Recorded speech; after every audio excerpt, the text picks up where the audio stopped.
जय श्री कृष्णा। कैसे हैं आप लोग फ्रेंड्स। आज की चर्चा जो होने जा रही है बहुत ही महत्वपूर्ण होने जा रही है।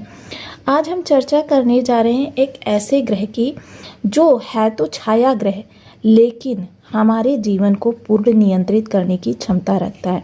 अब छाया ग्रह यानी कि देखिए, इनके पास अपना स्वयं का कोई भी भाव नहीं होता, लेकिन यदि देखा जाए, अगर सूक्ष्म रूप से देखा जाए तो संपूर्ण कुंडली को ये अपने प्रभाव में रखते हैं। किसी भी ग्रह के साथ इनकी बाउंडिंग अच्छी नहीं मानी जाती, क्योंकि एक तो ये स्वतंत्र ग्रह हैं, ये किसी भी बाउंडेशन को नहीं मानते हैं।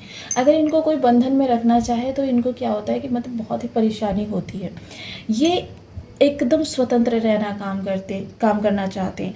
अब जैसे मान लीजिए शुक्र इनके गुरु कहे जाते हैं और शुक्र के साथ इनके संबंध बहुत अच्छे माने जाते हैं, लेकिन वहाँ पर भी ये बाउंडेशन महसूस करते हैं। शनिवत कार्य करते हैं, लेकिन शनि के साथ भी ये रिलैक्सेशन नहीं महसूस करते, क्योंकि शनि के साथ यदि देखा जाए तो ये शापित योग का निर्माण करते हैं, क्योंकि इनकी ऊर्जा जो है बहुत तीव्रगामी है और भौतिक युग के लिए बहुत ज़रूरी है। अब बहुत ज़रूरी क्यों है, इस चीज़ को भी हम जानेंगे कि कैसे जाने कि ये राहु आपके लिए नेगेटिव या पॉजिटिव प्रभाव दे रहे हैं, या फिर किस तरीके से हम जान सकते हैं किन लोगों को 100% इफेक्ट देंगे और इनके वर्तमान समय में अमृतमयी प्रभाव क्या रहने वाले हैं। क्योंकि जैसा कि हमने टाइटल दिया हुआ है, मीन राशि 30 मई, राहु की तड़प पर मरहम, अभी नहीं तो कभी नहीं। राहु की तड़प, देखिए राहु तड़प क्या, क्योंकि राहु अंग भंग है। राहु सिर हैं जो कि समुद्र मंथन के समय में विच्छेद हुआ था। अब सिर, क्योंकि अगर किसी का कह सकते हैं ना कि एक उंगली भी छोटी सी कट जाए तो उसका पूरा माइंड मस्तिष्क उसी स्थान पर निर्धारित रहेगा। और किसी ऐसे से आप किसी चीज़ की उम्मीद किस तरीके से कर सकते हैं, किन चीज़ों की उम्मीद कर सकते हैं, निराशा, हताशा, दुख, यही सारी चीज़ें वहाँ से हमारे लिए निकल कर आती हैं। तो देखिए बहुत महत्वपूर्ण है राहु, क्योंकि राहु इस समय आपके विदेश भाव में बैठा हुआ है। यहाँ पर बैठकर राहु कभी भी आपको जॉब के लिए सपोर्ट नहीं करता है, ये चीज़ तो क्लियर होती है, क्योंकि द्वादश स्थान जो होता है वो आपके विदेश को सेटल करता है। और द्वादश में बैठकर राहु दिग्बली हो जाते हैं, क्योंकि राहु भी विदेश के ही कारक होते हैं। कोर्ट कचहरी यहाँ से देखी जाती है, राहु भी कोर्ट कचहरी को ही रिप्रेजेंट करते हैं। अब जैसे कि हम सभी लोग जानते हैं कि वर्तमान समय में जो स्थितियाँ बदल रही हैं वो पूर्ण आपके लिए बहुत महत्वपूर्ण। अब जैसे कि अगर आपके 10 साल बाद की या 20 साल बाद की इस सिचुएशन को देखा जाए तो देखिए इस समय बहुत से लोग जो ये वीडियो देख रहे होंगे कैरियर में स्टेबल होंगे, बहुत से लोगों का कैरियर अस्थिर अवस्था में होगा, बहुत से लोगों के कैरियर की शुरुआत होगी।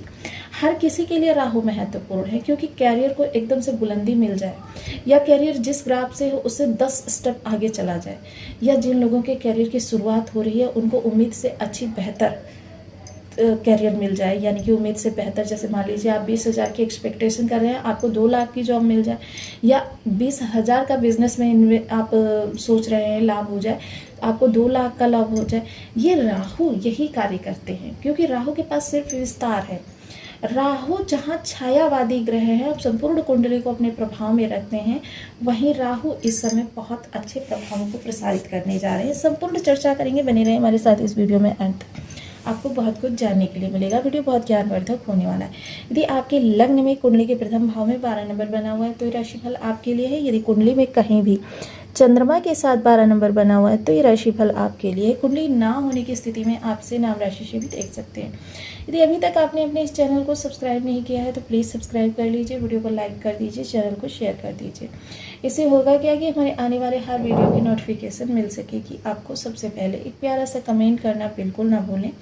कमेंट से हमें बहुत मोटिवेशन मिलता है, हौसला मिलता है और ये पता चलता है कि आप और क्या जानना चाहते हैं। अब देखिए राहु वर्तमान समय में आपके द्वादश स्थान पर बैठे हैं। वैसे तो द्वादश स्थान जो होता है वो आपके सिर का कहा जाता है। मानसिक चिंताएं जो होती हैं वो आपके द्वादश भाव से रिप्रेजेंट होता है। और मानसिक चिंताएं कहाँ, मस्तिष्क में बनती हैं। मस्तिष्क जो होता है, देखिए ये चीज़ें जो मैं आपको बता रही हूँ ये लॉजिकली, साइंटिफिकली किसी भी तरीके से देख लीजिए आपकी सटीक बैठती हैं। सिर्फ ज्योतिष के हिसाब से ही नहीं बल्कि हर तरीके से ये चीज़ें सटीक बैठती हैं। आप मानसिक चिंताओं से मुक्ति होगी तभी आपको रात्रि की नींद अच्छी रहेगी। अब रात्रि की नींद अच्छी रहेगी यानी कि आप सुबह फ्रेश माइंड के साथ उठेंगे, और फ्रेश माइंड के साथ भी रिचार्ज होकर जिन चीज़ों को आप करेंगे वहाँ पर यानी कि अशांत मस्तिष्क से बेहतर चीज़ें आपकी निकल कर आएंगी। कोई समस्या है जीवन में, परेशानियाँ हैं, बाधाएं हैं, अगर आपका मस्तिष्क शांत है तो आप उसका निवारण अशांत मस्तिष्क से बेहतर ढूंढ सकेंगे।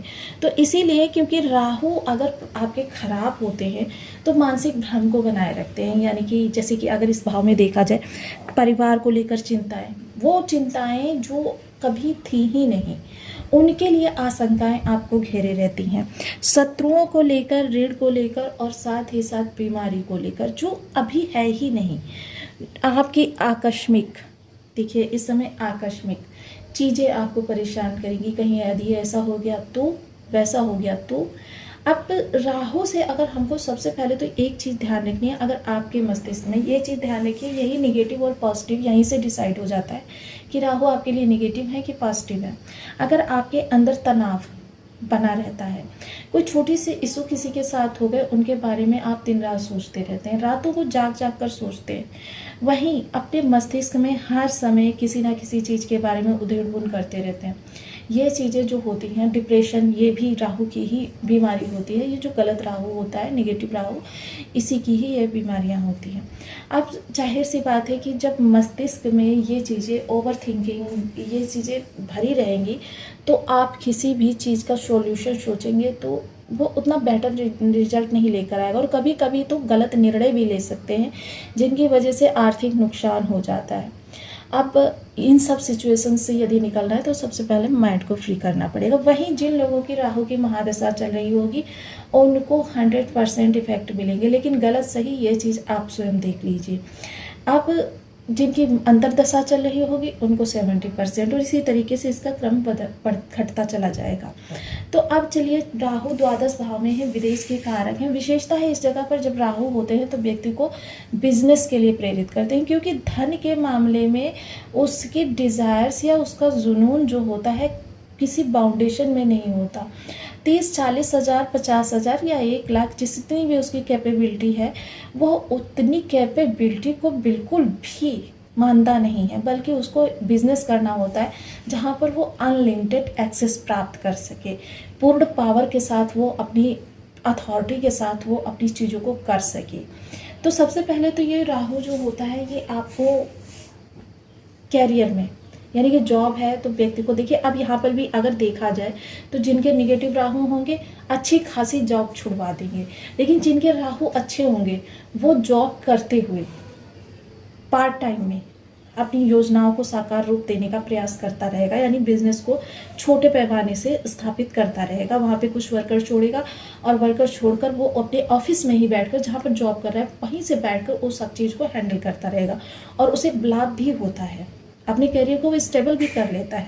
और जब स्टेबल कर लेता है तब वो अपनी जॉब को छोड़ता है कि आर्थिक रूप से वो पूरी तरीके से हर चीज़ को अपने कंट्रोल में रखता है। वहीं परिवार के लिए देखिए, एक निगेटिव मस्तिष्क का, यानी जिस जो अशांत मस्तिष्क के साथ कार्य कर रहा है, उस व्यक्ति की अगर हम चर्चा करें तो वो अपने परिवार के सभी लोगों पर, मान लीजिए जो भी उससे छोटे हैं या जिन पर वो क्रोध कर सकता है, मोस्टली अनावश्यक क्रोध करना चालू कर देगा, उनको भ्रम की या उन पर किसी प्रकार का दबाव बनाता रहेगा कि आपको ऐसा करना चाहिए, ऐसा क्यों किया आपने, ये नहीं करना था। मतलब हर चीज़ का दोषारोपण, जैसे कहते हैं ना कि गलती अगर मेरी भी हो तो मैं आप पर थूक दूँ, वो चीज़ें उस व्यक्ति के अंदर देखेंगे। अशांत मस्तिष्क के साथ वो कार्य को कर रहा है।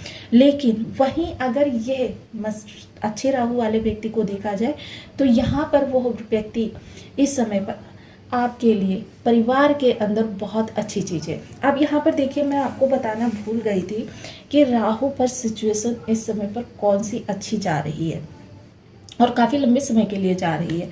अब यहाँ पर यदि देखा जाए तो इस समय पर राहु जो हैं वो शनि की राशि में है, 11 नंबर की राशि में है, शनि की राशि में, और शनि कहाँ है, गुरु की राशि में। तो मोस्टली देखिए इस समय शनि राहु जिस स्थान पर है वो गुरु का कारक स्थान है, और वहीं गुरु जैसे ही उच्च के होंगे, क्योंकि 2 जून को गुरु उच्च के हो रहे हैं। अब गुरु जैसे ही उच्च के होंगे, गुरु की नवम दृष्टि होगी शनि पर, और राहु कारक स्थान में है, यानी कि राहु को 2 तरीके से, क्योंकि देखिए ज्योतिष शास्त्र में कहा जाता है कि राहु का सबसे बड़ा कंट्रोलर कौन है, गुरु है। और वहीं यदि देखा जाए तो देखिए ये मीन राशि में है, यानी कि गुरु देखिए अमृतमयी ग्रह है। मरहम लगाने का काम करेंगे राहु की तड़प पर। दूसरी चीज एक और देखिए, षडाष्टक, क्योंकि गुरु कभी भी शत्रुवत कार्य नहीं करते हैं। अब गुरु का किसी भी ग्रह से षडाष्टक होना, यानी कि गुरु इस समय अपने शत्रु को, क्योंकि देखिए राहु और गुरु दोनों के अंदर काफ़ी सारी समानताएं हैं और दोनों एक दूसरे से समकक्ष ही बैठते हैं। अब दूसरी चीज़ क्या है कि यदि देखा जाए दोनों के पास बराबर दृष्टियां हैं, 3-3 दृष्टियां। अब गुरु यहाँ से षडाष्टक भाव में होंगे तो यहाँ पर गुरु प्रतिद्वंदी बनकर, भाई तुमको तो मेरे अनुसार ही कार्य करना पड़ेगा, क्योंकि गुरु कभी भी अपने पद का दुरुपयोग नहीं करते हैं। लेकिन यहाँ पर अगर राहु को नियंत्रित करने के लिए गुरु को अपना शक्ति प्रदर्शन करना पड़े या किसी भी प्रकार पद की पावर का प्रयोग करना पड़े, तो भी गुरु इस समय पर करने से बिल्कुल भी पीछे नहीं हटेंगे, क्योंकि षडाष्टक योग प्रतिद्वंदिता, छठा स्थान जो है हमारी प्रतिद्वंदिता को दिखाता है, प्रतिद्वंदिता कैपेसिटी को, यानी राहु की हर भ्रम को तोड़ने का कार्य, राहु के माया जाल को तोड़ने का कार्य कौन करेगा? गुरुदेव महाराज।